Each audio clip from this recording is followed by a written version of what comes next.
Oke, Assalamualaikum warahmatullahi wabarakatuh. Nama saya Muhammad Rian Syauki. Di sini saya akan menjelaskan apa itu sleep paralysis.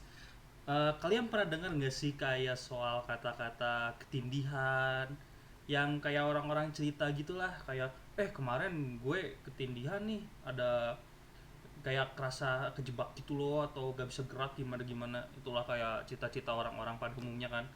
Nah itu tuh apa sih kalau dari medical perspektif sleep paralysis itu, dan apa sih sleep paralysis itu sendiri? Jadi kebanyakan orang juga kayak ngerasain kalau mereka tuh kayak setengah sadar tapi setengah nggak sadar gitu di sleep paralysis atau ketindihan ini. Uh, uh, tapi sebelumnya juga perkenalkan juga, saya itu Muhammad Rian Syauki. Saya mahasiswa dari FK, Universitas Pajajaran. Bisa dilihat juga NPM saya, dan mari kita mulai ke video dan slide berikutnya. Oke, pertama-tama sebelum memulai ini, seperti TEDx sendiri, saya punya quote untuk kalian semua. Pertama-tama, quote-nya ini adalah when nothing goes right, go to sleep. Apapun masalah yang kamu alami, apapun yang sedang kamu alami, kalau nggak bener udah tidurin aja lah. Itu pelarian dari masalah sendiri. Gak apa-apa, itu namanya pelarian masalah, tapi seenggaknya kita bisa tidur aja gitu, ngilangin semua masalahnya. Tapi pas bangun gila, stres lagi, pasti banyak tugas, banyak apa kayak gitu gitu. But seriously, ini quote yang harus dicatat: when nothing goes right, just go to sleep. Oke. Next. So, what is sleep? What sleep itu sendiri adalah keadaan dimana kita nge-recover body kita sendiri untuk menjalankan apa ya, kayak recovery dari apapun yang kita telah lakukan. Walaupun kayak ketika kita capek, ketika kita lelah, kita tidur untuk nge-recover body kita sendiri, ataupun ketika kita stres ataupun apa, itu emang kendala kepada tidur. Tapi seenggaknya tuh apa ya, ketika kita punya masalah atau apa, kita tidur itu bisa menghilangkan pikiran itu tersebut. Dan tidur sendiri itu membuat body kita lebih healthier, apa kayak medication, natural medication gitu. Walaupun orang-orang kayak apa ya, kerja larut malam nggak akan maksimal tanpa tidur. Jadi tidur itu yang dibutuhkan untuk kinerja kita yang lebih baik. Kenapa kita tidur? Ada kata-kata sendiri dari Shakespeare kalau sleep sendiri itu adalah nature of nurse, ataupun yang kita sebut sebagai perawat dari alam sendiri. Itu, nah biar nggak kehalangin ya, kita bawain dulu. Set, oke. Jadi itu sendiri adalah gimana sleep sendiri itu adalah nature dari restoration, dari perspektif dari energy conservation juga. Nah, function dari tidur ini adalah nge-replenish glycogen level di otak, sehingga ketika pas kita bangun tuh itu tuh turun si levelnya. Tapi dari sleep itu sendiri, dari malamnya itu apa, mengsekresi melatonin. Jadi kita itu bisa lebih kayak ya pokoknya tuh sebuah kesegaran gitu yang dialami di saat ketika kita bangun. Dan kemudian human dan animal itu emang butuh tidur, semuanya emang butuh tidur. Ketika kita nggak bisa, kita itu nggak bisa bekerja maksimal tanpa tidur, kita itu nggak bisa menjalani hari tanpa tidur. Jadi kita emang butuh dead brain, apa ya, brain break gitulah, apa, istirahat otak gitu. Nah itu dari tidur itu sendiri. Kemudian tidur itu dibagi dari beberapa hal, ada rapid eye movement dan non rapid eye movement. Jadi ketika kita tidur itu mata dari pupil kita itu bergerak secara cepat.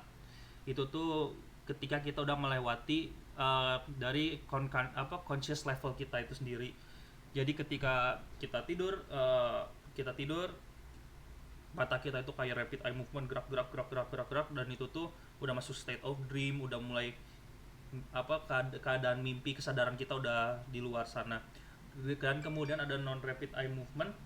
Non rapid eye movement itu sendiri ketika kita menuju proses dari tidurnya itu sendiri. Itu step 1, step 2, dan step 3 menuju rapid eye movement.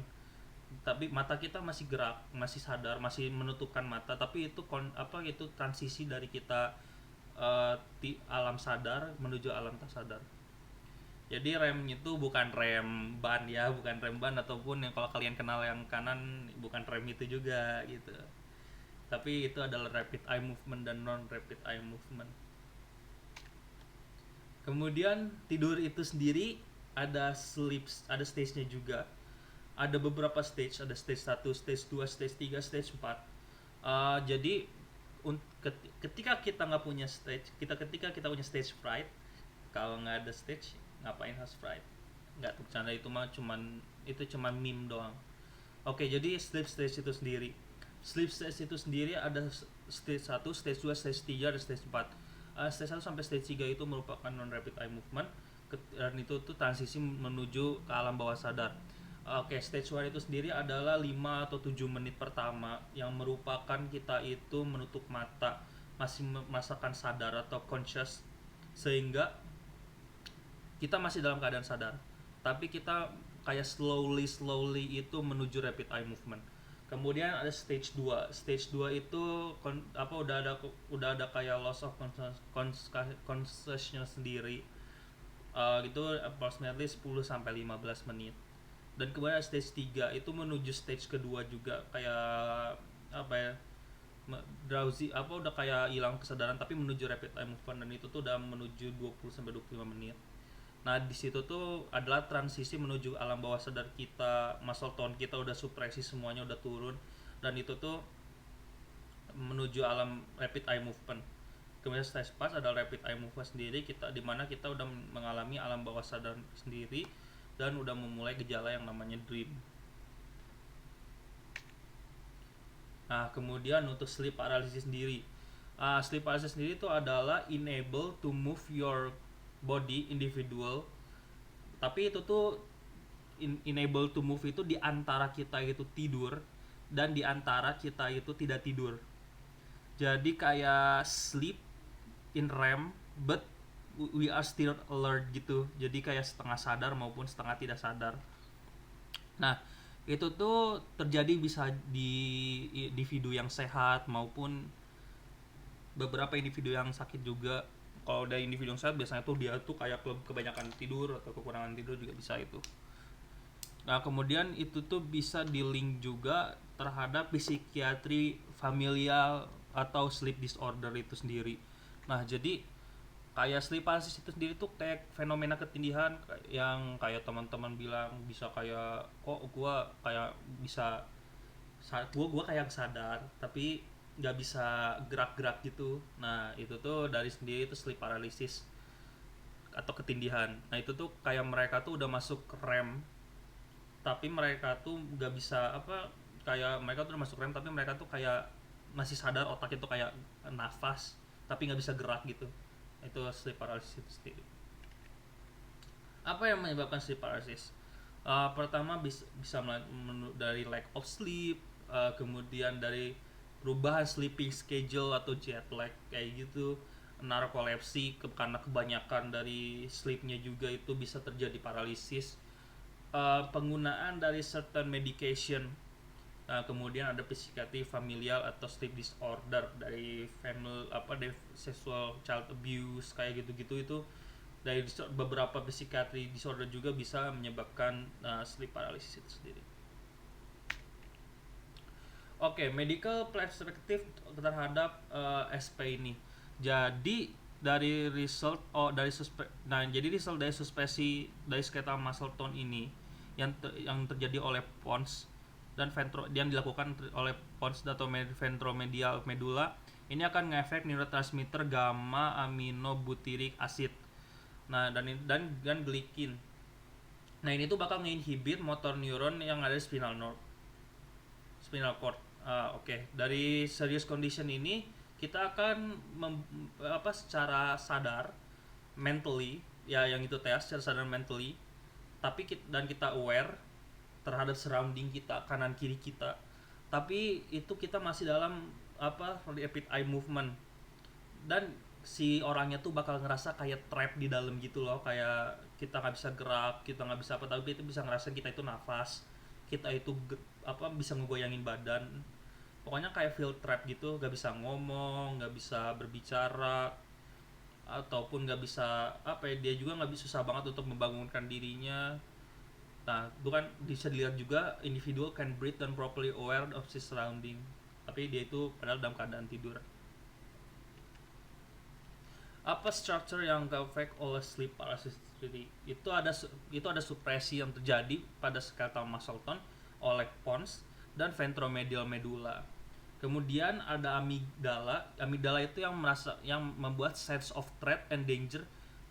Pernah dengar cerita dari orang-orang juga yang ngomong kayak, waktu ketiduran aku ngerasa kayak ada orang, aku ngerasa kayak ada seseorang gitu di dalam kamar ini kayak ngeliatin aku atau gimana gitu, atau merasa stress gitu. Nah, itu perasaan itu datang dari amigdala. Kemudian ada parietal lobe, itu perasaan dari sensasi atau halusinasi, uh, dan persepsi itu sendiri, dari persepsi kita itu. Nah, itu yang terjadi itu dari parietal lobe-nya. Kemudian dari limbic system sendiri ada idea of intruder in the room. Next. Kemudian ada cultural perspektif dalam paralisis itu sendiri, si paralisis sendiri.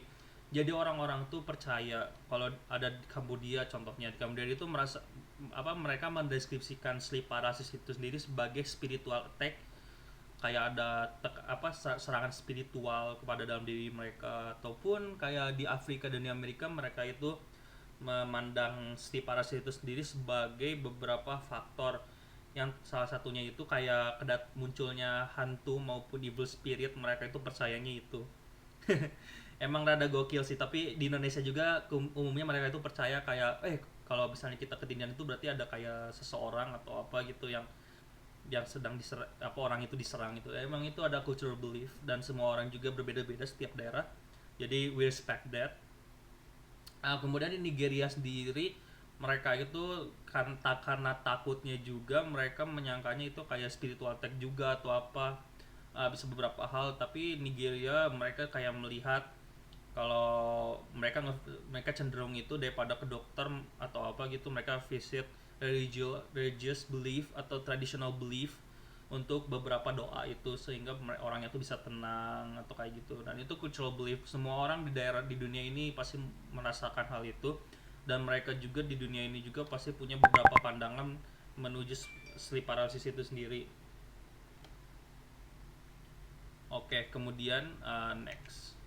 Jadi konklusinya itu sendiri, sleep paralysis itu sendiri menerima banyak attention dari unscientific world, yaitu kayak spiritual world maupun kayak spiritual belief kayak gitu-gitu, dan itu sangatlah normal. Jadi banyaknya cenderungnya tuh mereka itu lebih kayak percaya spiritual belief daripada scientific reason. Dan stigma ini mengasosiasi individual untuk suffer from SP has also prevented suffering from reporting at medical institution. Jadi mereka itu nggak pernah nge-report ke medical institution, tapi lebih sering kayak nge-report dari beliefnya sendiri, prayernya sendiri ke. Dan the most sufferer refer to the other confidential means such as herbalist, religious leader, dan traditional priest or Susan. Jadi mereka mencari solusi itu kepada priest, traditional priest, religious leader atau herbalist untuk menyembuhkan si sleep paralysis itu sendiri. Mungkin itu sekian dari saya. Terima kasih telah mendengarkan video ini. Assalamualaikum warahmatullahi wabarakatuh.